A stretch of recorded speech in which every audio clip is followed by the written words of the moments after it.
6 സിലിണ്ടറിന് മുകളിൽ 9 സിലിണ്ടർ വരെ ഉള്ളവർക്ക് കഴിഞ്ഞ പ്രാവശ്യത്തെ ഇതൊരു സൂക്ഷ്മ കണക്കില്ല, എന്നാൽ റഫായിട്ടുള്ള ഒരു കണക്കെടുത്ത സമയത്ത് അപ്പം എല്ലാവർക്കും കൊടുക്കുകയാണെങ്കിൽ 163 കോടി രൂപയാണ് വരുന്നത്.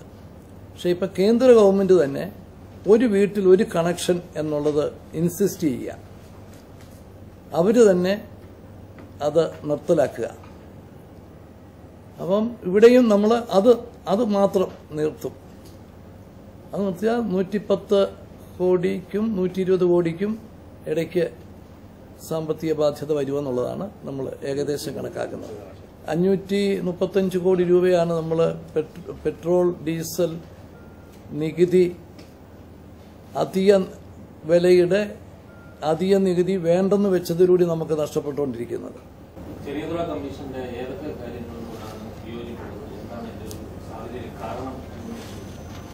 അവര് മരിച്ചവരുടെ ബന്ധുക്കൾക്കും പരിക്കേറ്റവർക്കും നഷ്ടപരിഹാരം നൽകുന്നത് അവസാനിപ്പിക്കണം എന്ന് പറഞ്ഞിട്ടുണ്ട്. അതിനോട് നമുക്ക് യോജിപ്പില്ല. പിന്നെ പല കാര്യങ്ങളിലും വളരെ ഒരു വ്യക്തത പൂർണ്ണമായിട്ട് വന്നിട്ടില്ല.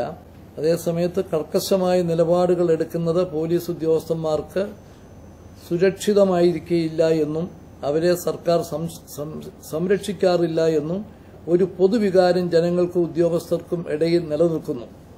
ഈ ധാരണ മാറ്റി പോലീസ് ഉദ്യോഗസ്ഥരിൽ ആത്മവിശ്വാസം വളർത്തുന്ന നടപടികൾ സർക്കാർ സ്വീകരിക്കണം. അതിനോട് ഗവൺമെന്റിന് യോജിപ്പാണ്. അതുപോലെ ശാശ്വതമായ നിയമസമാധാനം പ്രദേശത്ത് നിലനിൽക്കാനായി ശക്തമായ ക്രമസമാധാന നടപടികൾ സ്വീകരിക്കണം. ചില നിർദ്ദേശങ്ങൾ: ഭീമാപ്പള്ളി ചെറിയതുറ ഭാഗത്തൊരു പോലീസ് സ്റ്റേഷൻ സ്ഥാപിക്കണം. സംശയാസ്പദമായ മേഖലകളിൽ വെബ് ക്യാമറകൾ സ്ഥാപിക്കണം. സ്ഥിരം സമാധാന കമ്മിറ്റികൾ രൂപീകരിക്കണം. വ്യക്തികൾ തമ്മിലുള്ള പ്രശ്നങ്ങൾ സാമുദായിക സംഘർഷമായി മാറാതിരിക്കാൻ രാഷ്ട്രീയ സാമുദായിക നേതാക്കൾ ശ്രദ്ധിക്കണം. നിയമവിരുദ്ധമായ പ്രവർത്തനങ്ങളുടെ അടിസ്ഥാന കാരണമായ സാമ്പത്തികവും വിദ്യാഭ്യാസപരവുമായ പിന്നോക്ക അവസ്ഥ പരിഹരിക്കാനുള്ള നടപടികൾ ഉണ്ടാകണം. മത്സ്യബന്ധനം ഇല്ലാത്ത മാസങ്ങളിൽ പുനരധിവാസ നടപടികൾ ഉണ്ടാകണം. ഇങ്ങനെയുള്ള കാര്യങ്ങളോടൊക്കെ യോജിപ്പാണ് ഉള്ളത്. പിന്നെ ശുപാർശകളുമുണ്ട്, അവരുടെ കണ്ടെത്തലുകളുമുണ്ട്. അക്കാര്യത്തിൽ ചില കാര്യങ്ങളോട് യോജിപ്പില്ല, മറ്റു പല കാര്യങ്ങളോടും യോജിക്കുന്നു. അപ്പോൾ അത് നടപ്പിലാക്കി മുമ്പോട്ട് പോകും.